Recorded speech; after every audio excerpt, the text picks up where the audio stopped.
This is tension in a string, but now we're going to have two strings, so that's why I have strings, and it's over both edges, which means we're going to have a table. So let's draw our table out here. You're going to have your object in the middle of the table. You're going to have your two pulleys now, but there's going to be one at either end, and the object is going to go over, dangle down on both sides. And I guess we'll make it a table still. You'll be told the mass. Let's call that one 10 kilograms. Call this one 8 kilograms and 12 kilograms. You'll be given a fact that there's some tensions in the ropes. You'll be given a coefficient of friction. And I guess you'd have to add in this frictional force, which is going to be this way. And the reason why I know it's going to the left is because this mass is bigger than this mass, so it's going to pull it to the right. So that means your force of friction is going to oppose that direction. And I don't think I have anything else to add, or other than what I need to find. And these questions are going to get you to find tension 1 and tension 2. So you're finding your two tensions. Just like with the last situation here, the very first thing you're going to want to do, make this easy for yourself. You're going to convert this into a linear situation. So your linear situation will have your surface, you'll have your 10 kilogram, it'll have its tension, it'll be pulled by this 12, and since it's being pulled down at 120, we're going to put it being pulled to the right at 120 newtons. This one is going to go this way. It's 8 kilograms pulling down, so this 8 is going to pull to the left with 80 newtons. And we have to add in our little force of friction right there, which is going to oppose that whole situation. T1 here, T2 there. There you go. So now you have your linear situation. And what we're going to do second is we're going to find the acceleration.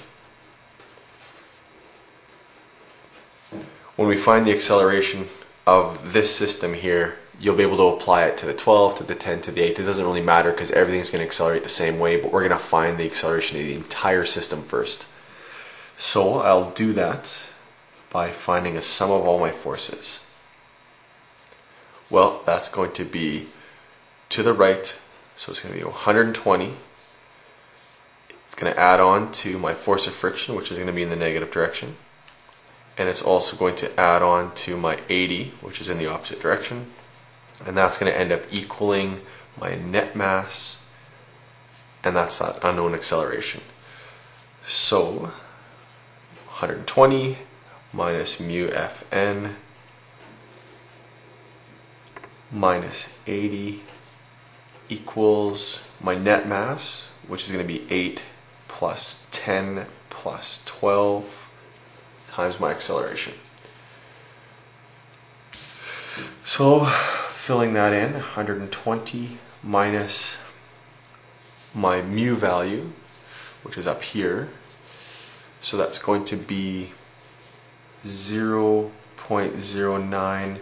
My normal force, which is the only the one that's actually applied to or has a surface to sit on, so that's going to be 10 times 10, which is 100, minus my 80, it's going to be equal to 2030 times my acceleration. Plugging this all in, 0.9 times 100 is 9, minus 80 equals 30A. So in the end, you solve that out. I'm not going to bother writing out your step here. Okay, I will. 120 minus 9 minus 80 over 30.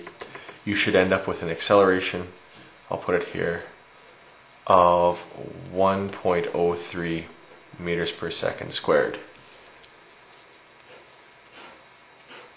Notice again, I'm not putting any kind of direction here because this one's down, this one's up, and this one's to the right. So if I'd asked you for the acceleration of the 8, you'd call it positive 1.03. this would be positive 1.03 and this would be negative 1.03 based on your three directions. So, third step. Now we're going to find our tensions.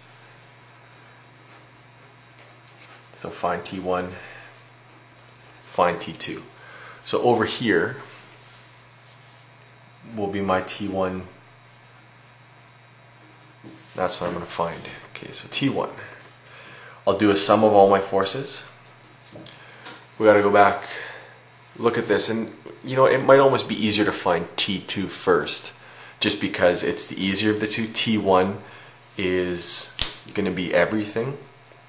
So T1 is going to be as a result of this, and T2 is going to be just as a result of that. So you can see that T2 is the easier one, but we'll find T1 first. It doesn't really matter. I already wrote down T1 here.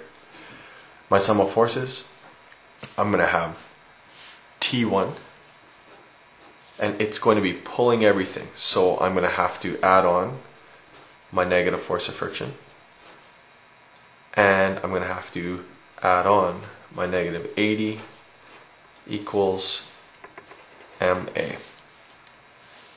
Okay, so there I am. This tension minus my force of friction minus 80. This isn't the net mass anymore, but it's the mass of this one plus that one. So I'm going to call it 10 plus 8. 10 plus 8 A. My force of friction, I figured it out up here somewhere. 0.09 times 100, that's 9. I'm just going to write that in. Tension minus 9 minus 80 equals 18A. So there's your breakdown. And what am I finding here? Well, this is tension 1. I should make sure that I keep that point alive there. So tension 1 is going to end up equaling, I know my acceleration. Figured it out. It's 1.03. So I'm going to put that in. That is going to be 18 times 1.03. Add it to 9, add it to 80. So in the end, when you figure this all out, your tension 1 is going to end up being 107.5 newtons. So way up here, this is 107.5 newtons. And that tension is here all the way down to there. So you could put it here. It doesn't matter where you go. Now we're going to find T2. T2 is a little easier to find. I can look at it and just know, just from this question here, if this tension is being told that it has to pull 10 as well as 8 kilograms, this tension is going to be bigger than the tension here that's told it just has to pull the 8. So you'll know your answer, well, you know the direction of rightness if your value here is smaller than your value there. So that'll be kind of one of our checks. So for our tension 2, we're going to go and take our sum of forces. I don't think I'll have room up there. Sum of forces is going to be, well, T2, add it to, you'll notice that there's no frictional force here, so I don't have to put any friction on. You don't put this friction in. So that's going to be T2 minus 80 equals MA. So let's go T2 minus 80 equals my mass, that is 8 kilograms, and my acceleration is 1.03. So my tension is going to be 8 times 1.03 plus 80. So that ends up working out to 88.2 newtons. So just by what I said there, it is smaller. So we know that we're kind of right. Anyways, I'm not sure if the numbers are right, but that'll at least give you a little bit of an indication. Go all the way up here. This is 88.2 here. There you go. That is hanging over an edge. Lots of work there. Almost took 2 pages. There you go.